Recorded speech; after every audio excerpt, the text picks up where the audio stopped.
Goeiedag, baie dankie dat jy saam luister. Ons gaan aan met ons Koram Deo pitstoppe wat beteken 'n lewe in die aangesig van die Here.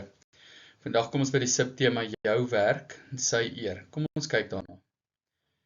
Jou werk, sy eer beteken ons leef in die aangesig van die Here, maar dit beteken nie net Sondae of stiltye nie, maar ook Maandag tot Vrydag.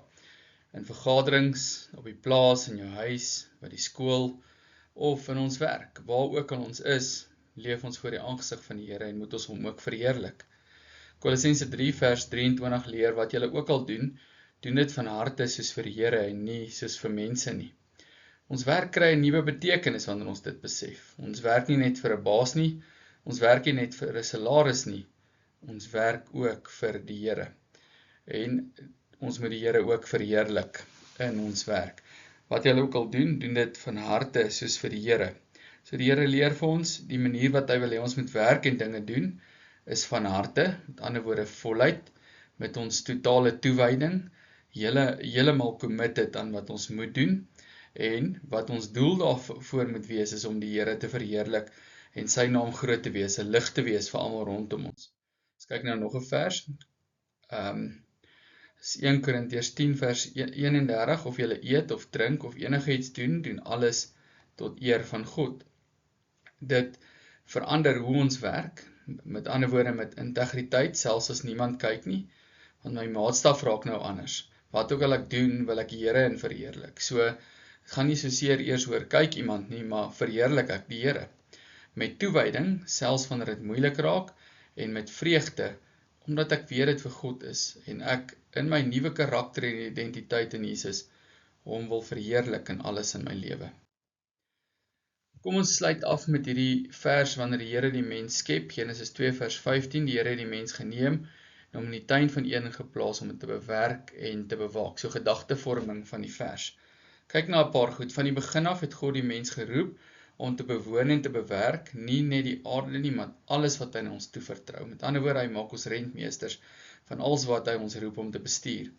Hierdie is ons rentmeesterskap, om met sorg, wysheid en toewyding, dit wat God gee te bestuur, ons werk, ons talente, ons tyd, ons invloed. Daarom ontstaan die vraag ook in my werk, selfs as op party goed wat ek nie geniet nie is ek besig om 'n rentmeester te wees in hoe ek dit doen. So dis is jou werk nie toevallig nie, dis die plek waar jy bewoon of teenwoordig is, dis die plek waar jy bewerk, met doel en ywer dien, en elke taak word dis 'n stuk grond wat jy vir God se eer bewerk. En elke dag is 'n geleentheid daarom om sy eer sigbaar te maak. Dis hier die Here ons lewens skep en vorm, en dis wat ons roep om te doen. En dis trouwens wat die nuwe mens in Jesus Christus najaag, om alles te doen soos vir die Here. Hoekom?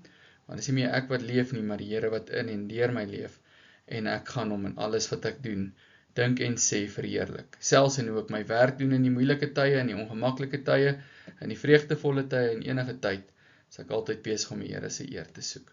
Voor die aangesig van die Here, vir die eer van sy naam. Kom ons bid saam. Here, dis vir ons so baie keer maklik om ontnigter of negatief te raak deur miskien ons werkgewer wat moeilik is, of werknemers wat moeilik is. Miskien het ons 'n taak wat onmoontlik voel. Miskien is ons net half oor ons werk en verveeld met dit. Wil U gee, Here, dat ons sal hoor wat U vir ons leer in hierdie gedeeltes, dat ons moet onthou om alles te doen tot U eer van U naam en tot die uitbou van U koninkryk.